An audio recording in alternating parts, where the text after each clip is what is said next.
I'm going to show how to make this rock texture using Affinity Photo's Procedural Texture Filter. The rock texture consists of 3 different layers.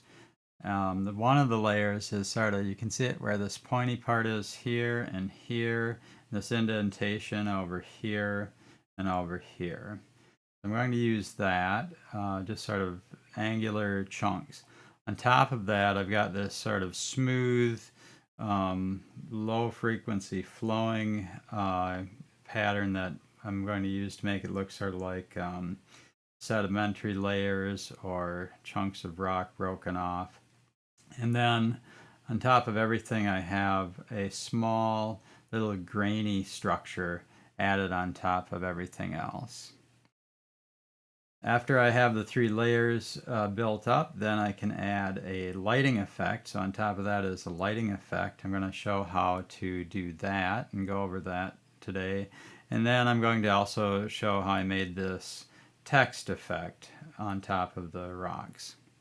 To get started, I'm starting with this document. I've created it to be 1024 by 1024 pixels. I've got it filled with black, and I've added a bump lighting layer to this. I'm going to go over that bump lighting layer. I've also added a pixel layer where I'm going to explain how the bump lighting works. But before I do that, I'm going to start by adding a live procedural texture filter.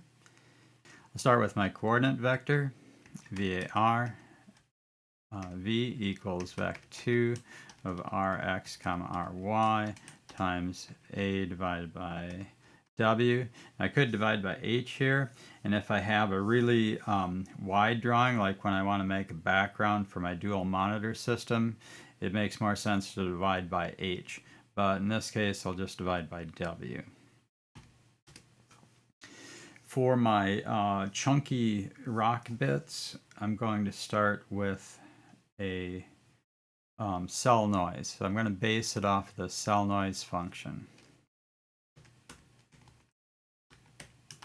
And cell noise, you have to put in the X and the Y components separately, like that.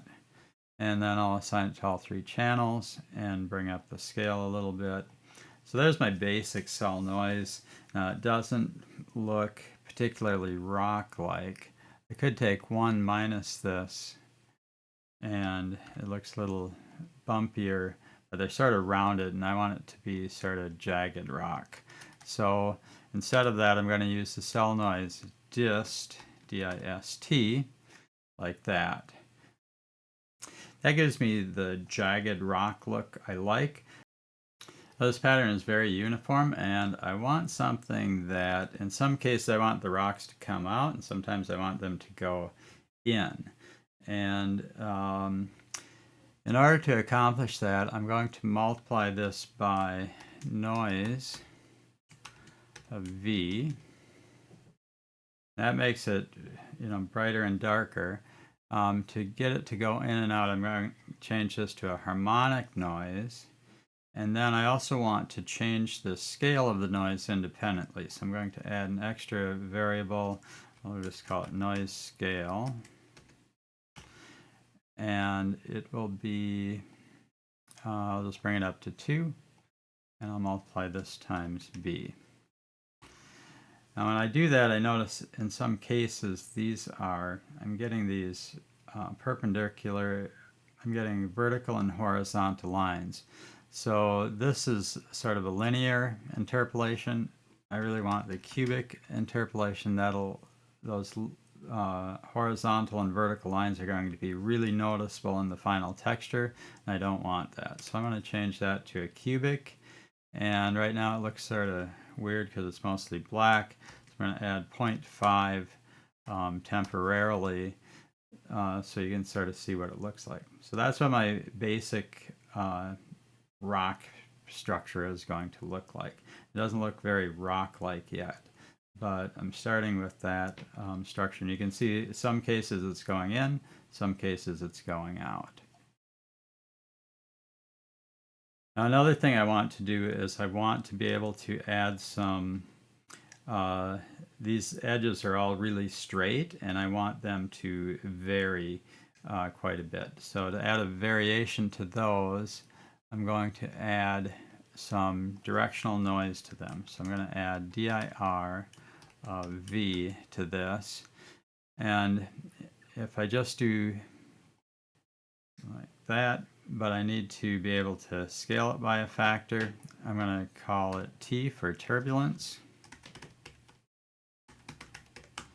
And I want to be able to, so I'm going to multiply this by T. And I can bring it down. Plus T times dir of V over here. And so if I look at this, I have a problem because the directional is a vector. So I need to only take the x component of that and the y component of this one. And now when I bring up the turbulence, I can get the distortion I want. And I probably just want a little bit of this. I'm going to add a scaling factor for my turbulence so that I can adjust that. I'll just call it C, and I'm going to call it turb scale, and I'm going to bring that up to 2. And I'm going to multiply this by C here and here. Okay, that's what it looks like. So I just need a little bit of that just to make the edges a little less uniform. This is what it looks like so far. I've got my coordinate vector, I've got cell noise distance, I'm adding a turbulence to that. The directional noise generates a vector with a random direction and a random amplitude. I'm adding that to both the x and the y components by taking the dot x of it and the dot y of this directional noise. Over here, I'm using harmonic noise, the cubic interpolation version of that, and I'm changing the scale of it. And then I'm adding a 0.5 to it just so that it doesn't go negative. Later on, I'll get rid of this and delete that because I won't need it. But for now, I'll leave that on. All right, so that's the basic noise of the rock, or the basic structure of the rock that I'm going to use. Next, I'm going to look at the bump lighting effect. I'm going to turn that on and see what it looks like. So here's my bump lighting, and the first part of bump lighting is to add a light source. And I'm going to create a normal map with this light source. So if I look at this, I've gone in and added a lighting effect here. I have this live lighting effect set up in a very specific way. I have the diffuse set all the way down. I have specular and shininess at 100% and set to the white color. I have ambient all the way down. Then I have 3 lights set up. They're set to directional lighting. The first one is the red color. It's set with an azimuth of 0 over here, but then the elevation is 30 degrees. Okay, so that's that one. Then if I look at the second one, I have that set to minus 90 degrees down here for the azimuth, and then the elevation is set to 30 degrees again. That's this one down here, and that one's green. And the third one is blue, and that one, it doesn't matter where you set the azimuth to because it's right in the center, and at an elevation of 90 degrees, that one is blue. And it gives you this sort of pink, purple look to it. But that's what the normal map looks like. We can now apply normal lighting to this. So this encodes the surface texture as a color vector.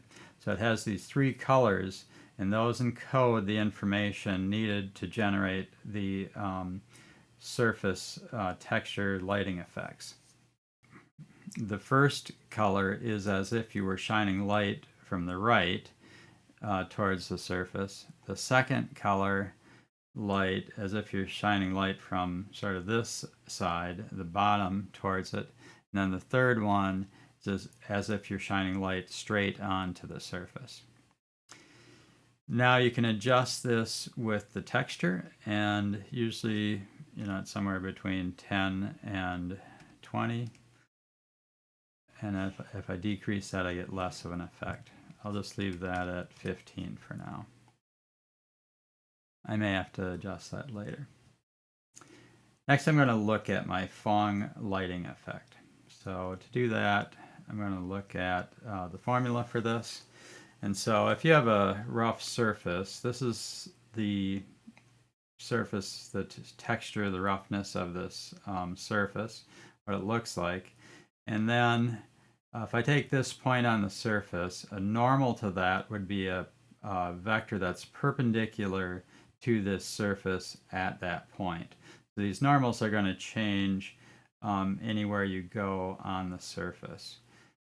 But I'll just consider this one. I deliberately made it sort of easy, so it's pointing straight up. A light, if I'm at this point, if I look this direction, if I have a light source over here, this is the vector that's going towards that light source. And if I'm looking at it from this direction, that's the viewing angle over here. So this is the light angle, viewing angle, normal angle, and then this is the angle of reflection from that. To create my lighting effects, the light that you see from the surface is going to be three different components: the ambient component, the diffuse lighting component, and then the specular or the shiny lighting component. So the ambient is just going to be a constant that's added on to everything. The diffuse lighting will be calculated as a dot product between the light direction and the normal vector. The specular light will be the light direction plus the viewing direction, and then the dot product of that with the normal vector. And then I take the whole thing and raise it to the power of a shininess factor. So the larger this value is, the shinier it'll get. And this number can range anywhere from 1 up to 60. So you can go to really high power values to make it look really shiny. It might go up to 100 or more. Okay, so that's the theory behind that. And then how do I implement this? So it's fairly straightforward to implement this with procedural textures. So they give you a lot of tools to do this, and I'm not going to go over it completely. I do that in another video, but I'll just show, go over the formula up here. So I have my normal vector comes in here, and so to get that, we use the debump of the red, green, and blue inputs for this image. And then normalize that. You want to do that so that'll create all the vectors will be converted to a scale of 0 to 1 or normalized to 1. So that data gets normalized to 1. And then that's assigned to the NM, which is my normal vector. For the diffuse lighting, I just take the dot product of NM and L. L is lighting direction, which is brought in on this wheel, which gives it the direction and the angle of the light. V is the viewing direction, which is brought in by this wheel, which is angle and the direction that you're viewing it from. Then I have the specular lighting. So I take and I add L plus V, the lighting vector and the viewing vector, normalize that, and then take the dot product of the normal vector and this normalized version of L plus V. I then take the power function and I raise it to this SH, the shininess value. So I'm going to take power of all this to the shiny. And then I add, I'm going to multiply each of these by a scaling factor for the diffuse lighting and another scaling factor for the specular lighting, and then add on the ambient lighting factor. So down here I have the diffuse lighting. I can control that with this one. So if I turn the specular all the way off, bring this up a little. If I turn it all off, there's nothing. If I bring up the ambient, it just looks like the original image. Then if I bring up the diffuse lighting, and the way I'm interpreting this is that things that are bright in the image will appear closer to the viewer. Things that are dark, well, it should appear farther away. So there's my diffuse lighting. It looks like that. And I can change the angle of this, how it's lit up. Usually I just have it over here in the corner. So the direction of the light. And then I can add in the specular lighting, and I can also change the viewing angle of this. I'm going to change this. Okay, so now if I put this one down here, you can see where it's really catching those surfaces if it's 50. Now for rock, I don't really want it to be really polished rock or wet, so I want it to just be, I don't want it to be very shiny, so I'm just going to leave this down at 10 for now, and then I can adjust this. I'm going to go back just a little bit, but I'll pretty much leave that down there, and then I can bring these down. Now when I apply this effect, I'm going to use, right now I have it set to hard light, and that's a pretty good way to apply it. If I look at it under normal light, it looks pretty similar right now, but as I get, I'll just leave this at hard light for now, and then we'll adjust it later.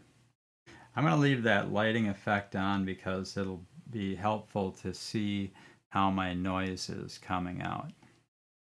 So I've got my first layer of noise. It doesn't look that much like a rock yet. So I'm going to add on the second thing I'm going to do is to add on another layer of noise. Okay, so I'm going to set this up as a variable, and I'll call it T1, so that'll be my first texture, T1. Now I'm going to do another version of noise. I'm going to use cell noise again, and it's going to be dist again, and I'm going to use v.x and v.y like that. So there it is again, and I can also add a input here. Let's call it D, and add a real number input. And so you can see as I increase this, I can change the randomness of this. I'll just leave it down at 1 for now though. Now, the other thing I can do is I can replace this coordinate vector with Perlin noise, and I'm going to do that. So I'm going to put in Perlin, and it will be, I'll use V for the vector coordinate. I'll use 11 for the octaves, and then I'll just use S2 since this is going to be my second texture. I'll use S2 for the smoothness factor of this.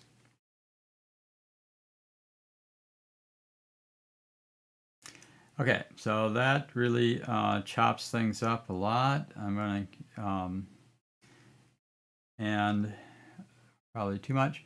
One thing I noticed is these horizontal and vertical lines, so I don't like that. And I'm going to do a couple other things. I'm going to use harmonic and cubic on this. Okay, so that goes both in and out, and I think that looks a lot better.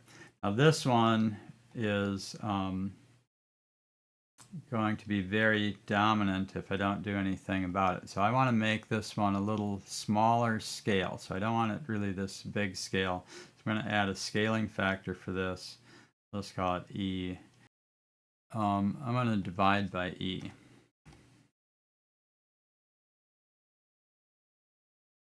Okay, so that looks pretty cool. I want to divide this out as this gets bigger.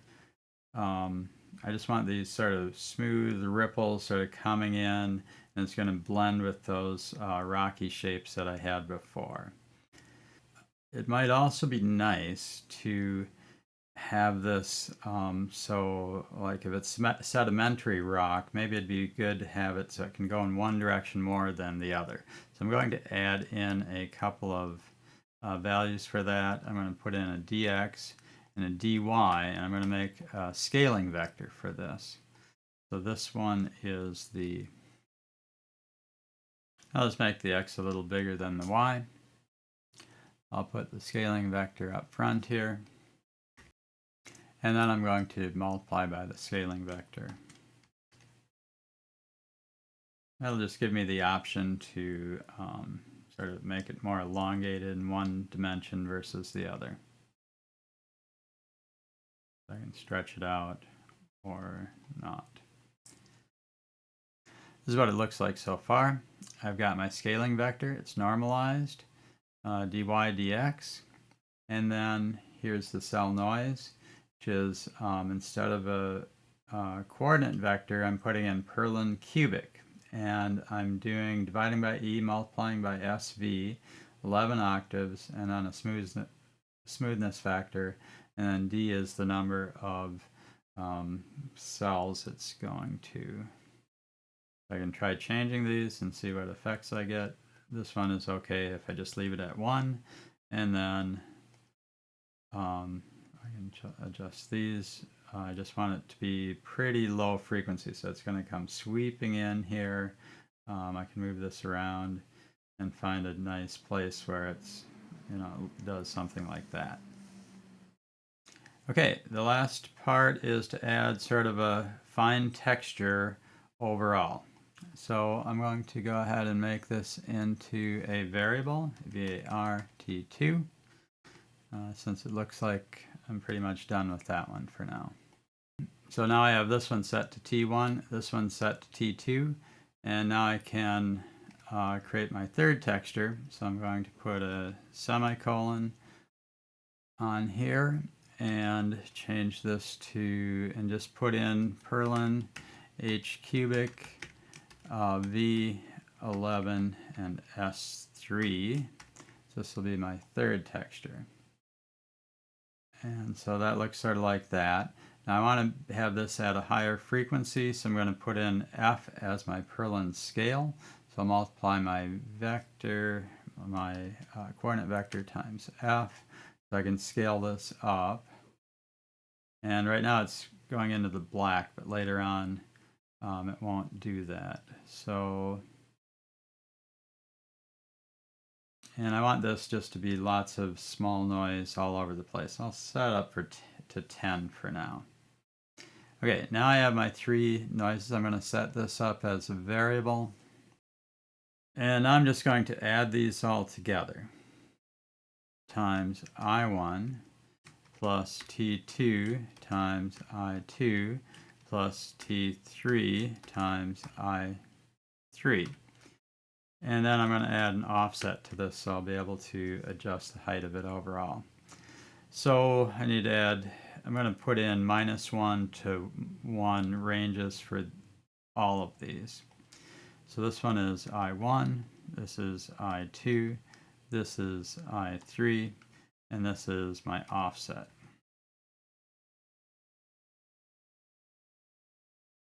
Okay, so now I can add in my I1, which is my original noise, and I'm going to add an offset to this. I'll start about 0.5 and then build these up. Then I'm going to add in my low frequency sweeping across the whole thing, and then my high frequency noise like that. And a little of this goes a long way.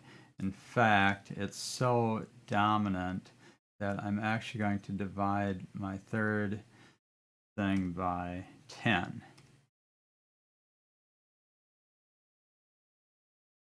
There, so I can add just a little bit of that noise, and I can control that a lot more easily.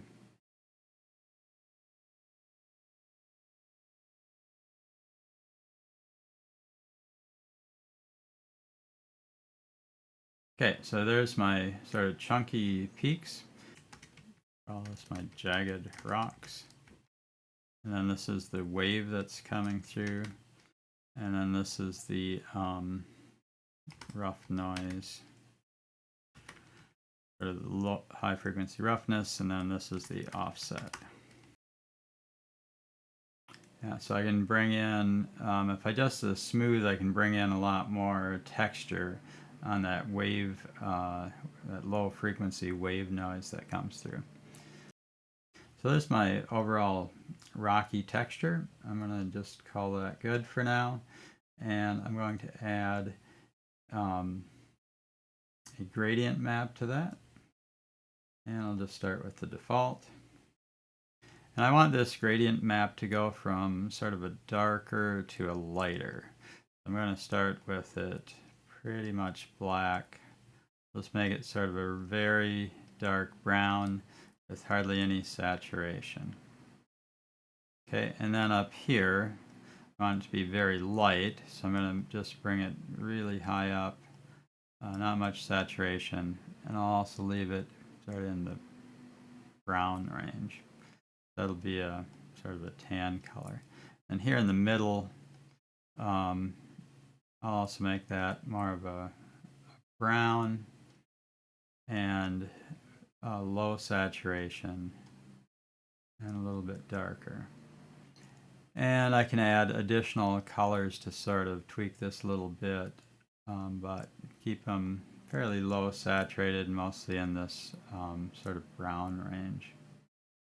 But you can adjust this if you think your rocks should look, you know, a little different than my rocks. That's fine.